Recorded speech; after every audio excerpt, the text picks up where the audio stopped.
नमस्कार, मैं हूं प्रभाकर मणि तिवारी। आप देख रहे हैं मेरा एक खास कार्यक्रम पॉलिटिक्स विद प्रभाकर। अभी आपने जो तस्वीर देखी है ये उस समय की है जब मैं इंडियन एक्सप्रेस समूह के अखबार जनसत्ता में था। मैंने 28 साल पूर्वी और पूर्वोत्तर भारत में काम किया है। जनसत्ता के चीफ रिपोर्टर के तौर पर मैंने 2 साल पहले नाता तोड़ा था। कहने का आशय ये कि इस इलाके में ही मैं ज़मीनी रिपोर्ट करता रहा हूँ, तो आप इस पर भरोसा कर सकते हैं मेरी रिपोर्ट पर, इसकी निष्पक्षता पर, तटस्थता पर। चलिए आज एक बार फिर भवानीपुर में होने वाले अहम उपचुनाव की चर्चा। आप जानते हैं कल उपचुनाव होने हैं और इसके लिए सारी तैयारियां पूरी हो चुकी है। सुरक्षा का इंतजाम कर दिया गया है। तमाम मतदान केंद्रों के 200 मीटर के दायरे में धारा 144 लागू कर दी गई है। इसके अलावा देखिए पूरी रिपोर्ट मैं बताऊंगा। बाहरी लोगों की खोज में आसपास के होटलों और गेस्ट हाउसों की तलाशी ली जा रही है। सुरक्षा बलों, केंद्रीय सुरक्षा बलों की 15 कंपनियों के अलावा कुछ हजार, कई हजार राज्य पुलिस के जवान भी तैनात कर दिए गए हैं। महज एक सीट है, 8 वार्ड हैं। और देखिए पूरी रिपोर्ट मैं बताऊंगा इलाके का समीकरण क्या है। इस इलाके में जातीय समीकरणों को ध्यान में रखें तो वो बीजेपी के पक्ष में नज़र आ सकते हैं, लेकिन इस सीट का इतिहास, इसका रिकॉर्ड टीएमसी के साथ है, तृणमूल कांग्रेस के साथ है। आप जानते हैं ममता बनर्जी यहाँ तृणमूल कांग्रेस की उम्मीदवार हैं। बीजेपी ने उनके मुकाबले प्रियंका टिबड़ेवाल को मैदान में उतारा है। तो चलिए देखिए पूरी रिपोर्ट, और जंचे तो कृपया सब्सक्राइब करें इस चैनल को, मित्रों और परिजनों के साथ शेयर करें और घंटी का निशान भी दबा दें।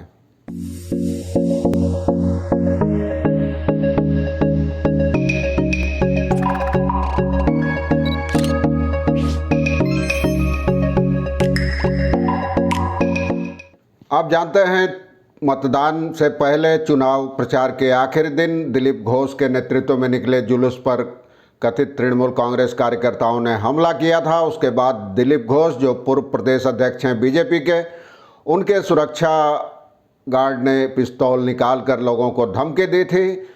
इसे ध्यान में रखते हुए सुरक्षा व्यवस्था बहुत चुस्त कर दी गई है और ये नियम बना दिया गया है कि मतदान केंद्र के 100 मीटर के भीतर कोई भी नेता या मंत्री का जो सिक्योरिटी गार्ड, सुरक्षा कर्मचारी रहेगा, वो हथियार लेकर नहीं जा सकता। केंद्रीय बाहिनी और पुलिस अधिकारियों को भी यह सुनिश्चित करने का निर्देश दे दिया गया है ताकि कोई हथियार लेकर अंदर प्रवेश नहीं कर सके। 100 मीटर के दायरे में सुरक्षा के लिहाज से तमाम मतदान केंद्रों के 200 मीटर के दायरे में धारा 144 लागू कर दी गई है। प्रशासन या चुनाव आयोग कहीं कोई खतरा नहीं मोल लेना चाहता।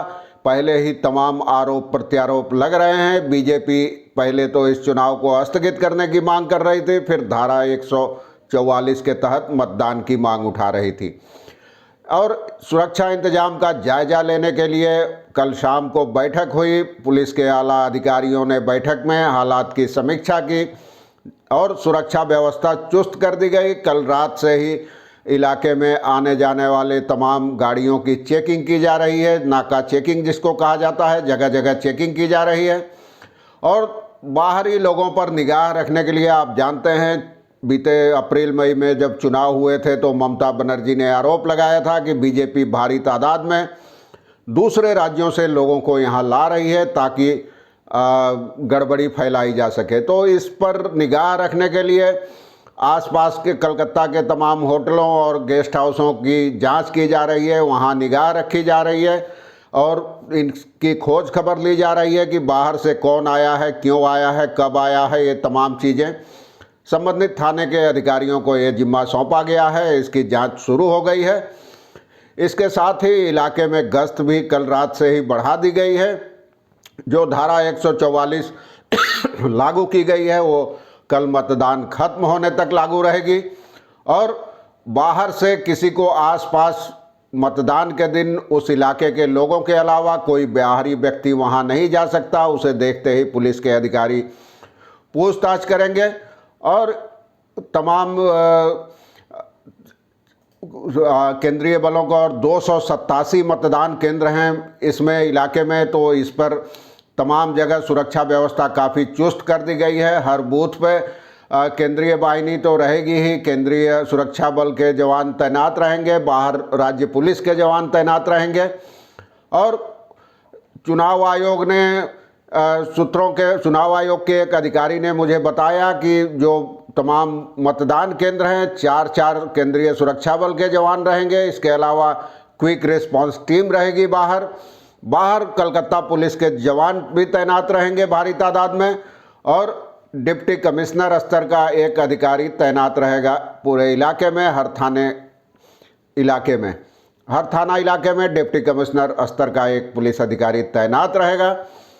और कल मतदान के दौरान कुल 38 जगहों पर पुलिस कैंप रहेगी, पुलिस पिकेट की व्यवस्था रहेगी, नाका चेकिंग जारी रहेगी, और 9 जगहों पर हेवी रेडियो फ्लाइंग स्क्वाड भी तैनात किया जाएगा। 9 संवेदनशील जिनको कहा जाता है वहाँ तैनात किया जाएगा। ये तो हुई सुरक्षा की बात। अब आपको मैं बताऊंगा इलाके का जातीय समीकरण क्या है, जिसकी वजह से बीजेपी ने प्रियंका टिबड़ेवाल को उतारा है और टीएमसी ने ममता की जबरदस्त जीत की उम्मीद जताई है। दरअसल यह इलाका ऐसा है जहां करीब 40% लोग गैर बंगाली हैं। इनमें मारवाड़ी हैं, गुजराती हैं, सिख हैं, बिहारी हैं।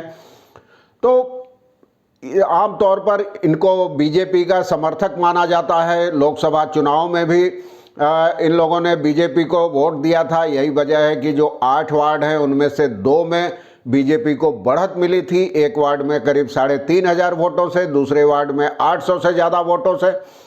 तो बीजेपी की उम्मीदें इन गैर बंगाली वोटरों पर ही टिकी है। उनको उम्मीद है कि प्रियंका टिबड़ेवाल हिंदी भाषी हैं, उनके मैदान में होने से बीजेपी प्लस प्रियंका टिबड़ेवाल मिलकर कोई खेला कर सकते हैं, करिश्मा दिखा सकते हैं।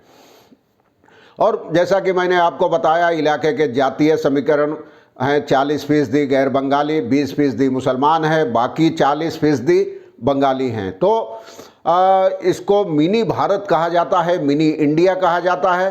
गुजराती और मारवाड़ियों को माना जाता है कि बीजेपी के पारंपरिक समर्थक हैं, पारंपरिक वोटर हैं।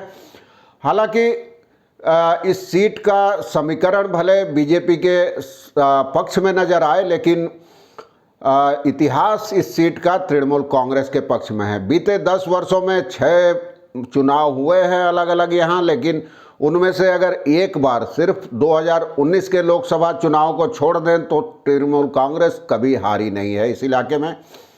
और वही मैंने जैसा बताया, 2019 में जो 2 सीटों पर आगे बढ़ी थी। 2 वार्ड हैं जहां 70 और 74, जिसमें 2019 में जैसे वार्ड नंबर 70 में गुजराती और मारवाड़ी आबादी ज़्यादा है, तो वहाँ करीब 3500 वोट से तृणमूल कांग्रेस पीछे थी, और उसके बाद बहुत कम वोटों से 74 वार्ड में भी। हालांकि शोभन देव चट्टोपाध्याय तृणमूल कांग्रेस के जो नेता हैं, उनका कहना है कि यह ध्यान रखना चाहिए कि यह विधानसभा का उपचुनाव है और गैर बंगाली वोटर भी जानते हैं ममता बनर्जी को और उनका काम देख चुके हैं।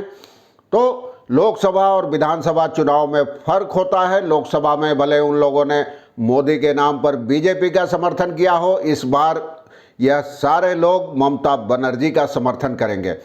और जब विधानसभा चुनाव की बात आती है तो गुजराती या बंगाली यानी जाति और धर्म के नाम पर कोई विभाजन नहीं रह जाता। सब लोग ममता को वोट देंगे, ममता का समर्थन करेंगे और ममता यहाँ से रिकॉर्ड वोटों के अंतर से जीतेंगी। लेकिन दूसरी ओर बीजेपी नेताओं का दावा है कि भवानीपुर का नतीजा ममता बनर्जी को झटका दे सकता है। बैरकपुर के सांसद अर्जुन सिंह ने कहा है कि क्या हमने पहले कभी देखा है एक उपचुनाव में किसी मुख्यमंत्री को इतनी मेहनत करते हुए। इससे लगता है कि ममता को अंदेशा है, यहाँ हार का भी अंदेशा है और नंदीग्राम दोहराया जा सकता है भवानीपुर में, यानी भवानीपुर दूसरा नंदीग्राम बन सकता है। अब फैसले की घड़ी आ गई है, कल मतदान होना है और तृणमूल कांग्रेस की सबसे बड़ी चुनौती है वोटरों को निकालकर मतदान केंद्रों तक पहुंचाना, क्योंकि भवानीपुर इलाके में आमतौर पर 50% के आसपास मतदान होता रहा है। तो मतदान का जीत हार का अंतर बढ़ाने के लिए टीएमसी को ज़रूरत है कि ज़्यादा से ज़्यादा लोग मतदान के लिए मौके पर पहुँचें। मंगलवार से लगातार भारी बारिश ने भी चिंता की लकीरें बढ़ा दी है टीएमसी नेताओं के माथे पर।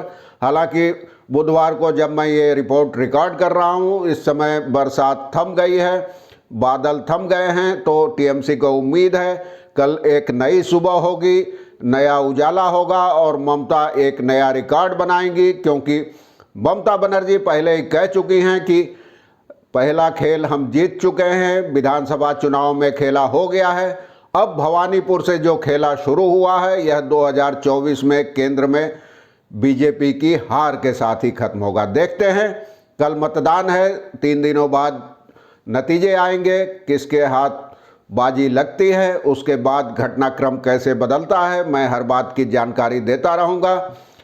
तो आज के लिए बस इतना ही, कल भी आपको अपडेट देता रहूँगा मतदान के दौरान अगर कोई बड़ी घटना हुई तो। आज के लिए बस इतना ही, धन्यवाद, नमस्कार।